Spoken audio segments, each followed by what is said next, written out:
প্রিয় দর্শক, আসসালামু আলাইকুম। দর্শক, আপনাদের প্রীতি শুভেচ্ছা জানিয়ে শুরু করছি আমাদের আজকের প্রতিবেদন। তো দর্শক, দেখতেই পাচ্ছেন আমাদের সামনে এক আপু দাঁড়িয়ে আছে, আমরা তার গল্পটা শুনবো। আপু, আসসালামু আলাইকুম। আপু, কেমন আছেন? আপনার নাম কি? মনি। খুব সুন্দর নাম। মনি আপু, থাকেন কোথায়? রাজশাহী। আচ্ছা, তো রাজশাহী থেকে এত দূর কেন আসছেন বলেন? মনের মানুষের জন্য।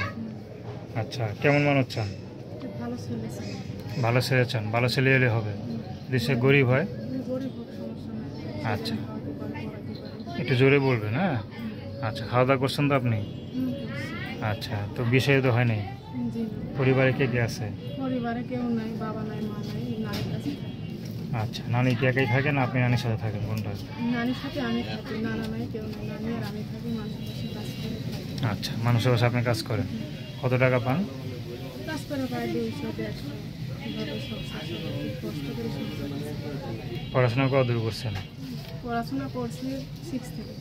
6 থেকে 6 পর্যন্ত?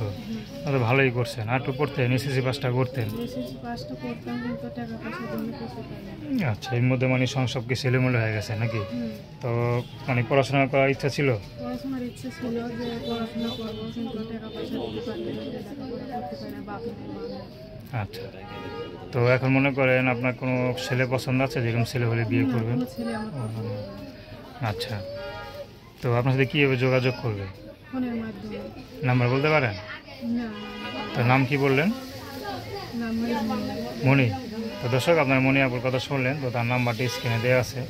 তো প্রেম ভালোবাসা, সাহায্য সহযোগিতা, বিয়ে শাদী করে এখন তো আপনাদের ব্যক্তিগত ব্যাপার। তো আসুন আমরা 5 ওয়াক্ত নামাজ পড়ি, সর্বদা দেশের সেবা করি। তো মণি আপু, ভালো থাকবেন। আর কিছু বলবেন আপনি?